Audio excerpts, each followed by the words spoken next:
So beta, we are starting our lecture number 7 of coordination compound, that is chapter number 9. So we are starting a new topic, that is drawbacks of valence bond theory. Last class के अंदर हमने valence bond theory के बारे में पढ़ा था। किस तरीके से हमने देखा था कि किस तरीके से उनकी हाइब्रिडाइजेशन से हमने उनका शेप निकाला, मैग्नेटिक मूवमेंट निकाला, मैग्नेटिक बिहेवियर निकाला and much more concepts. Today we will discuss the drawbacks of that valence bond theory. कि क्या क्या कमियां थी सर उस वैलेंस बॉन्ड थ्योरी के अंदर और उन कमियों को कैसे पूरा किया गया। तो this theory couldn't have valid reason, इस थ्योरी का कोई भी वैलिड रीजन नहीं था। Behind that why some complexes of metal oxidation state is inner orbital, कि क्यों जो है कुछ कॉम्प्लेक्सेस जो है बेटा मेटल के, कुछ कॉम्प्लेक्सेस जो है उसके अंदर मेटल की जो ऑक्सीडेशन स्टेट है उसके लिए, और वो जो है बेटा वो किस टाइप की शो कर रही थी, inner orbital. while in some other complexes the same metal atom ion in same state from outer orbital complex, कि सर हमारे पास कोई भी एक मेटल है, उसकी ऑक्सीडेशन स्टेट है मान लो +3 ऑक्सीडेशन स्टेट है, तो ये एक बार तो क्या बना रही है, इनर ऑर्बिटल कॉम्प्लेक्स बना रही है, जबकि किसी और कॉम्प्लेक्स के अंदर वो क्या बना रही है, आउटर ऑर्बिटल कॉम्प्लेक्स बना रही है। तो सर ये आउटर है या इनर है, यहाँ पे हमारे पास क्या आ गई, कॉन्ट्राडिक्शन क्रिएट हो गई। तो इस कॉन्ट्राडिक्शन की वजह say that is the first drawback of valence bond theory. Clear? The magnetic behaviour explain was and satisfactory. और जो बेटा मैग्नेटिक बिहेवियर एक्सप्लेन किया था, कि मैग्नेटिक बिहेवियर में उन्होंने क्या कहा था कि अनपेयर्ड इलेक्ट्रॉन्स को तो हम क्या बोलेंगे बेटा, पैरामैग्नेटिक बोलेंगे, जबकि जो पेयर्ड इलेक्ट्रॉन्स है उसे हमने क्या कहा था बेटा, डायामैग्नेटिक कहा था। बट इट वाजंट सेटिस्फैक्टरी, इससे हमारे पास कोई सेटिस्फैक्शन नहीं आया था कि हम पैरामैग्नेटिक और डायमैग्नेटिक इससे पता लगा सके। तो what was the first limitation of valence bond theory, that was the valid reason which is for inner orbital complex and outer orbital complex for the same oxidation state. After that the second drawback of VBT is the magnetic behavior. Magnetic behavior explained wasn't the satisfactory. Clear? Then we have the third limitation. This theory couldn't give the information about the color of compounds. इस theory ने बेटा हमें किसी भी type की कोई भी information नहीं दी, किसके बारे में सर, कंपाउंड्स के कलर के बारे में, कि कौन से कलर के अंदर वो एग्जिबिट कर रहे हैं, अगर किसी के साथ रिएक्शन करेंगे तो कौन से कलर को शो करेंगे। After that the fourth limitation was this theory failed to distinguish between strong and weak ligand. ये जो थ्योरी थी बेटा, ये किसी भी टाइप का कोई भी डिफरेंशिएशन क्रिएट नहीं कर पाई, किसके बीच में, स्ट्रॉन्ग लिगेंड और वीक लिगेंड के बीच में, कि how will we determine that this ligand is strong और दिस लिगेंड इज वीक। तो इसको डिफाइन हम नहीं कर सकते थे वैलेंस बॉन्ड थ्योरी की हेल्प से। Then we have to overcome the shortcomings, a new theory was proposed. इन चीजों को ओवरकम करने के लिए हमारे पास एक न्यू थ्योरी को क्या किया गया बेटा, प्रपोज किया गया, and that is commonly known as CFST. C stands for crystal, F for field, S for splitting and T for theory. That is crystal field splitting theory. Clear है बेटा? It is commonly known as crystal field theory also. Now crystal field splitting theory हमें क्या कहते हैं sir? It was given by Hans Bethe and John Van Vlick. किसने दी थी sir? Hence John van व्लिक ने दी थी। पोस्टुलेट्स क्या थे इस थ्योरी के? तो फर्स्ट पोस्टुलेट क्या थी बेटा, it assumes the central metal atom. इसने क्या एज्यूम किया था कि जो सेंट्रल मेटल एटम है और जो लिगेंड्स है उसको पॉइंट चार्जेस के तौर पे कंसीडर किया था, कि मान लो मेरे पास ना एक क्या है, सेंट्रल मेटल एटम है Fe, तो मैं क्या कह रहा हूँ, इसको एक पॉइंट चार्ज कह रहा हूँ, पॉजिटिव पॉइंट चार्ज हो गया। एक लिगेंड है सर, लिगेंड हमारे पास है NH3, तो इस NH3 को क्या कर रहा हूं मैं, एक लिगेंड की तरह ट्रीट कर रहा हूं, यहाँ पे कौन सा चार्ज आ गया, नेगेटिव। तो इसने क्या किया, सेंट्रल मेटल एटम और लिगेंड्स को किसकी तरह कंसीडर किया, as a point charges. That was the first postulate of crystal field splitting theory. After that second point is when a complex is form, जब कोई कॉम्प्लेक्स बनता था, central metal atom positive charge, तो central metal atom को कौन सा charge देते थे बेटा, पॉजिटिव चार्ज देते थे, और लिगेंड को कौन सा चार्ज देंगे, लिगेंड्स हैव नेगेटिव चार्ज। अभी भी बताया NH3 लिगेंड था, क्या चार्ज दे रहे थे, negative. Fe central metal atom था, कौन सा चार्ज दे रहे थे, पॉजिटिव। क्लियर है? Then we have this theory considers the interaction between central metal atom and ligand is purely electrostatic. इस थ्योरी ने क्या कहा कि हम किसकी तरह कंसीडर कर रहे हैं, ऐसा पॉइंट चार्जेस कंसीडर कर रहे हैं। तो पॉइंट चार्जेस के बीच में क्या होगा, फोर्स ऑफ अट्रैक्शन होगा। Which type of force of attraction, that is दोनों चार्जेस किस पे रखे हुए हैं, रेस्ट पे रखे हुए हैं। अगर दोनों चार्जेस रेस्ट पे रखे हुए हैं, उन दोनों के बीच में अट्रैक्टिव फोर्स है, that force is known as electrostatic force of attraction. तो इसीलिए इस थ्योरी ने क्या कहा कि जो सेंट्रल मेटल एटम है और जो लिगेंड है वो पॉइंट चार्ज की तरह कंसीडर कर रहे हैं, तो उनके बीच में जो फोर्स ऑफ अट्रैक्शन होगा वो कैसा होगा, प्योरली इलेक्ट्रोस्टैटिक होगा। क्लियर है। What was the first postulate of crystal field splitting theory?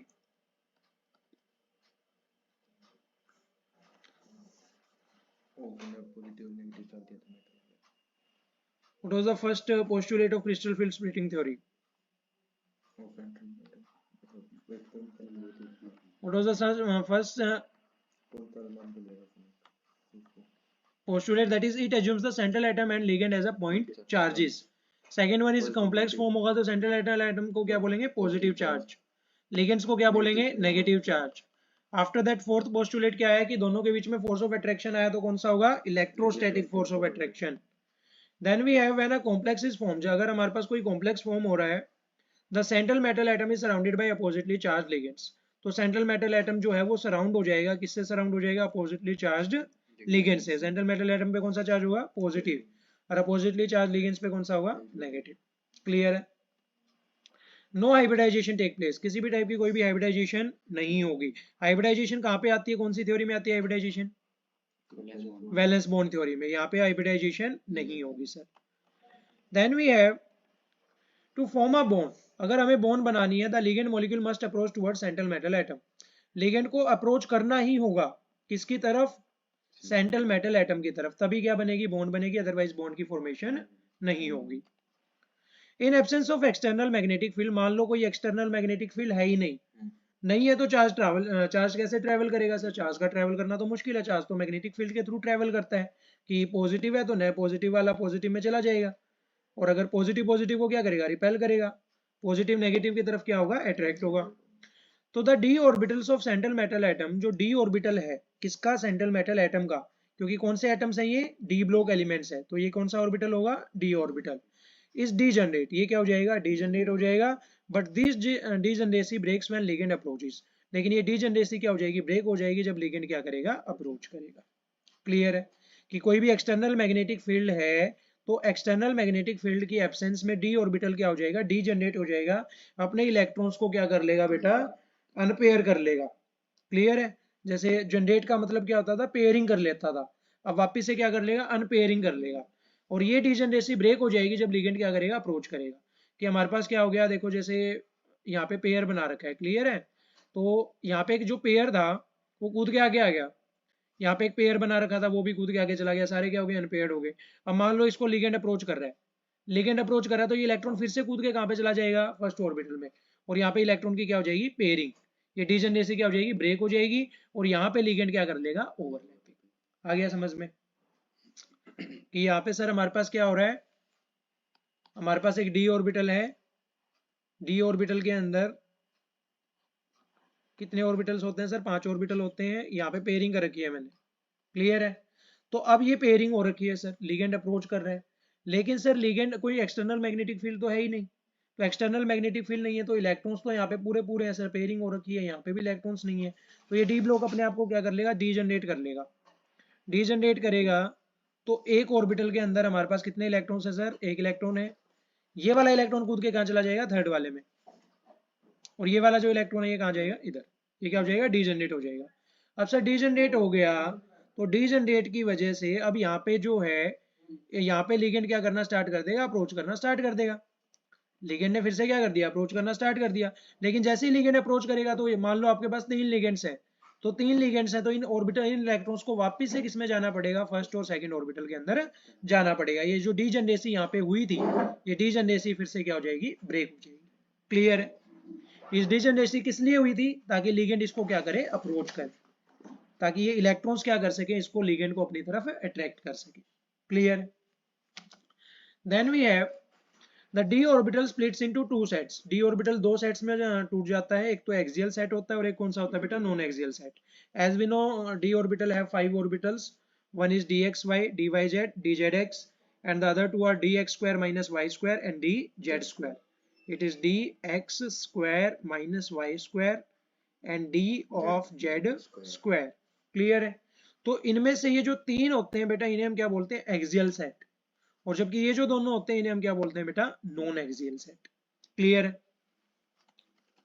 Then we have repulsive forces occur between electrons of metal and with lone pair ligands. कि हमारे पास जो है मेटल है, मेटल के पास कुछ ना कुछ लोन पेयर, मेटल के पास कुछ ना कुछ इलेक्ट्रॉन्स होंगे, और जो लिगेंड्स है, लिगेंड्स अप्रोच तो कर गए. अब मान लो NH3 है, तो नाइट्रोजन का एटॉमिक नंबर कितना होता है? 7. पहली शेल में 2, दूसरी में 5. 5 वैलेंस इलेक्ट्रॉन्स है, बॉन्ड कितनी बना रखी है? 3. तो 2 इलेक्ट्रॉन्स बच गए, मतलब नाइट्रोजन पे एक क्या होगा? Lone pair. तो लोन पेयर इलेक्ट्रॉन्स प्रेजेंट है, और यहाँ पे मेटल के ऊपर भी क्या प्रेजेंट है? इलेक्ट्रॉन्स. तो इन इलेक्ट्रॉन्स के बीच में और लोन पेयर इलेक्ट्रॉन्स के बीच में क्या स्टार्ट हो जाएगी? रिपल्शन स्टार्ट हो जाएगी. कौन सा फोर्स आएगा? Repulsive force. Due to which energy of electron fluctuate और चेंजेस, जिसकी वजह से जो हमारा इलेक्ट्रॉन है बेटा उसकी एनर्जी क्या करेगी? क्या तो फ्लक्चुएट करेगी, चेंज करेगी, फ्लक्चुएट करेगी, क्या तो कम होगी या फिर ज्यादा होगी. क्लियर है? अब बात करेंगे बेटा कुछ शेप्स के लिए. तो मान लो आपके पास ऑक्टाहेड्रल कॉम्प्लेक्स आ रहा है. ऑक्टाहेड्रल कॉम्प्लेक्स कब आता है? जब आपकी हाइब्रिडाइजेशन क्या हो? sp3d2. सेंट्रल मेटल एटम होगा हमारे पास. लिगेंड्स कितने होंगे बेटा? 6 लिगेंड्स होंगे. क्लियर है? 4 तो स्क्वायर में होंगे और एक ऊपर और एक नीचे. क्लियर है? तो टू फॉर्म ऑक्टाहेड्रल कॉम्प्लेक्स, अगर हमें ऑक्टाहेड्रल कॉम्प्लेक्स बनाना है लिगेंड्स के साथ, तो have to approach central metal atom. हमें अप्रोच करना पड़ेगा किसको? सेंट्रल मेटल एटम को. किसके अलोंग? कोऑर्डिनेशन एक्सिस के अलोंग.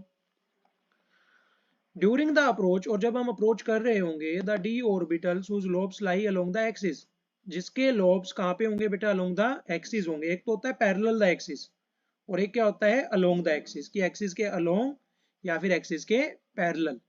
क्लियर है? या फिर एक्सिस के परपेंडिकुलर. तीन ही चीजें हो सकती हैं.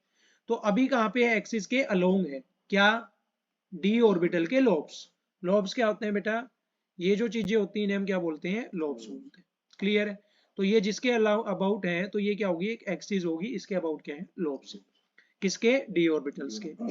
विल एक्सपीरियंस मोर रिपल्शन, और ये क्या करेंगे? ज्यादा रिपल्शन एक्सपीरियंस करेंगे. क्यों? क्योंकि ड्यू टू देयर एनर्जी, इनकी एनर्जी क्या होती है बेटा? विल इंक्रीज, वो इंक्रीज हो जाएगी क्योंकि रिपल्सिव फोर्स आ रहा है. And the other non axial set, और जो नॉन एक्सियल सेट है, विल सफर लेस रिपल्शन, वो क्या करेंगे? कम रिपल्शन शो करेंगे. As a result the non axial will have less energy, उनकी एनर्जी क्या होगी? कम होगी. जितनी ज्यादा रिपल्शन उतनी ज्यादा एनर्जी. क्लियर है? तो ज्यादा रिपल्शन किसके अबाउट आ रही है? एक्सिस वालों के अबाउट. तो इनकी एनर्जी भी क्या होगी? ज्यादा होगी. कम एनर्जी किसके अबाउट आ रही है? नॉन एक्सियल वालों के लिए. तो इनकी एनर्जी भी क्या होगी? कम होगी. As compare to the axial set that is greater than T2G. किससे ज्यादा होगी बेटा? T2G से ज्यादा होगी. अभी T2G समझेंगे क्या होता है. तो ये हमारे पास फिगर है ऑक्टाहेड्रल कॉम्प्लेक्स की, तो ध्यान से देखिएगा. ये है average energy of D orbitals with ligands की. हमारे पास ये एक्सिस बनी हुई है. इसमें एक तो हमारे पास कौन सा सेट है बेटा? एक्सियल सेट है. कौन सा? DXY, DXZ और DZY. क्लियर है? तो ये हमारे पास है. इसके अंदर lobes for degenerate DXY, DXZ और DYZ, ये तीनों लोब्स क्या करेंगे? डीजनरेट करेंगे. और ये हमारे पास क्या है बेटा? T2G है, that is energy. After that यहाँ से लेके यहाँ तक की जो एनर्जी है, ये हमारे पास एक्सिस है, तो इस एक्सिस तक की जो एनर्जी है वो कितनी है? -2/5. और यहाँ पे जो बेटा यहाँ से लेके ऊपर नॉन एक्सियल सेट तक की है वो कितनी है? +3/5. DZ² की जो एनर्जी है उसे हम क्या बोल रहे हैं? EG. क्लियर है? कि जो हमारे पास नॉन एक्सियल सेट है उसके लिए हम क्या यूज कर रहे हैं? EG. एंड जो हमारा एक्सियल सेट है उसके लिए हम क्या यूज कर रहे हैं? T(2G), T subscript 2G. Clear है? तो एक्सिस के अबाउट कौन से आएंगे? एक्सिस के अबाउट कौन सा आएगा? एक्सियल सेट, जिसकी वजह से इनकी एनर्जी भी क्या होगी? ज्यादा होगी, और इनके बीच में क्या होगी? रिपल्शंस भी ज्यादा होगी. क्लियर है? अगर बात करें एक्सिस के अबाउट नहीं आएंगे जो, वो कौन से होंगे? DX² - Y² and DZ². तो इनके बीच में रिपल्शन क्या होगी? कम होगी. रिपल्शन कम होगी तो एनर्जी भी क्या होगी बेटा? कम होगी. क्लियर है? That was the energy configuration for both the lobes. Clear?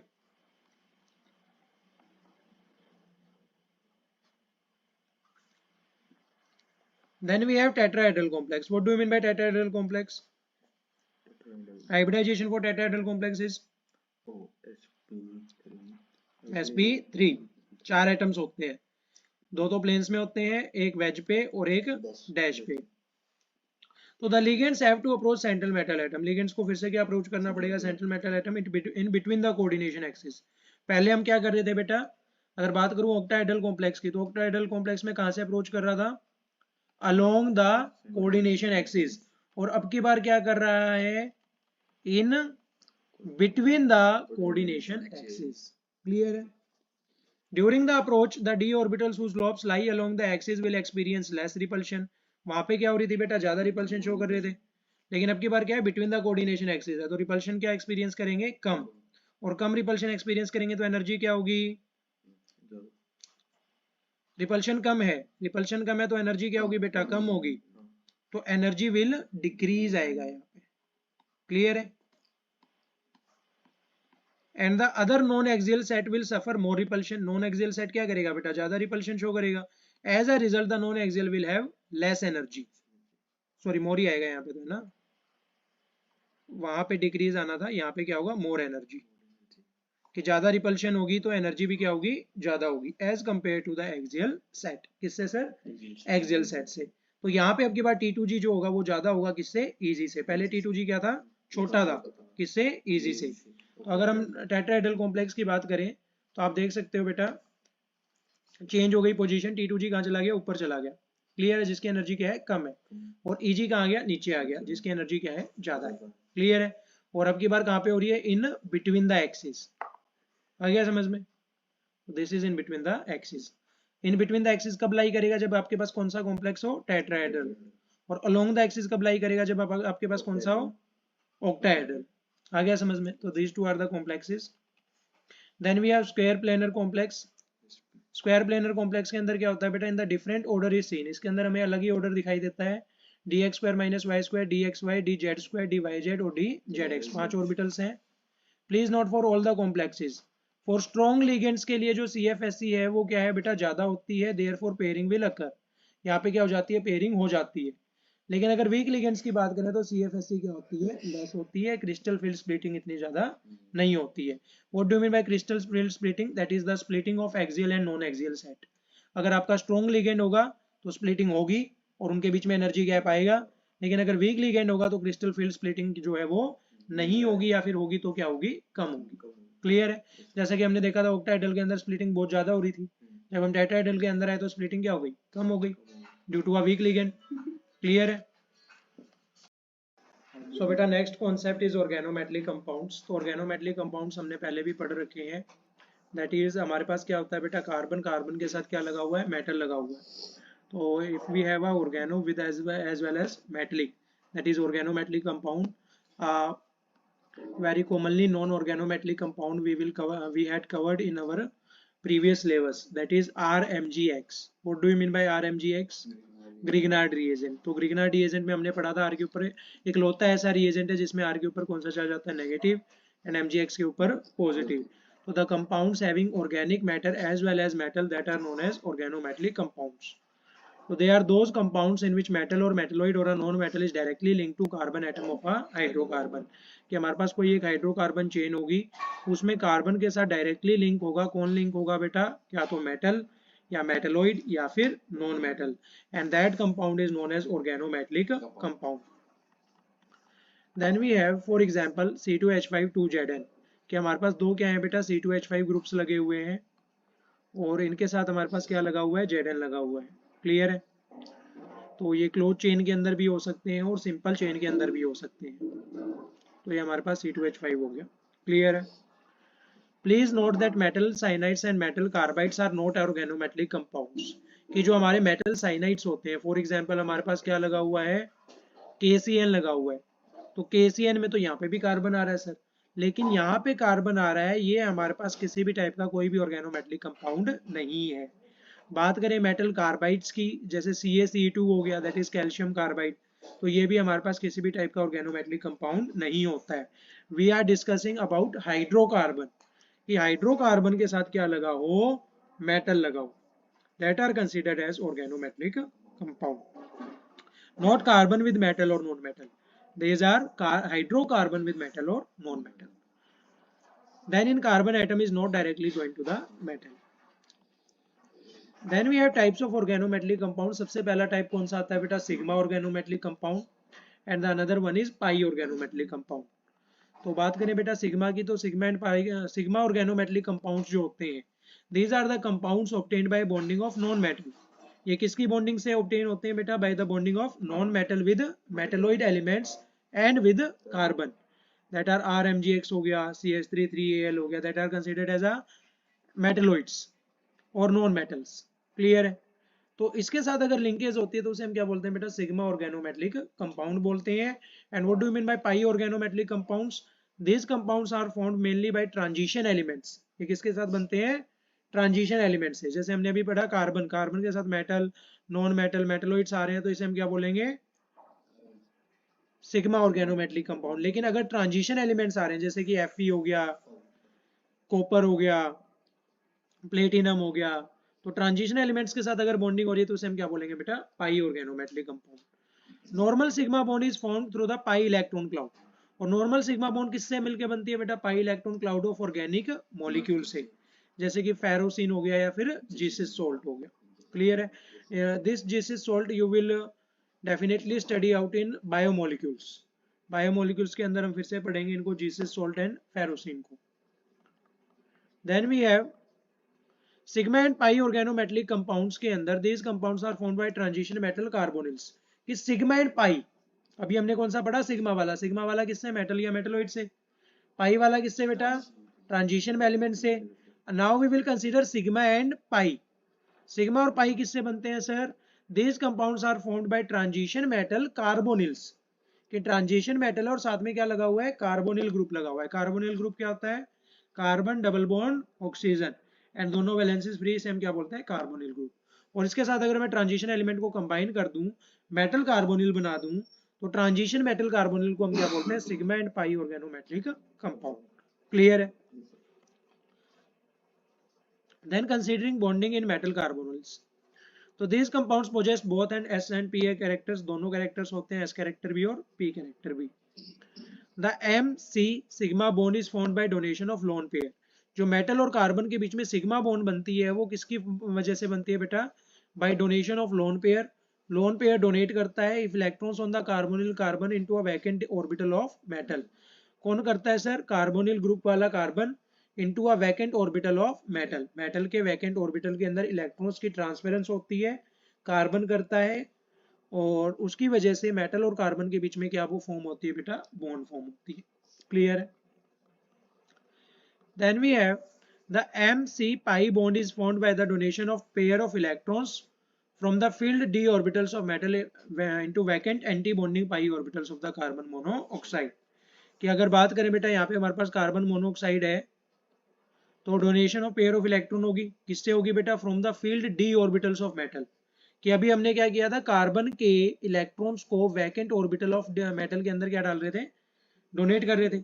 अब हम क्या कर रहे हैं, मेटल के जो फील्ड इलेक्ट्रॉन्स है, फील्ड ऑर्बिटल है मेटल के, उसको किसके अंदर डाल रहे हैं बेटा, into the vacant anti bonding pi orbital of carbon monoxide.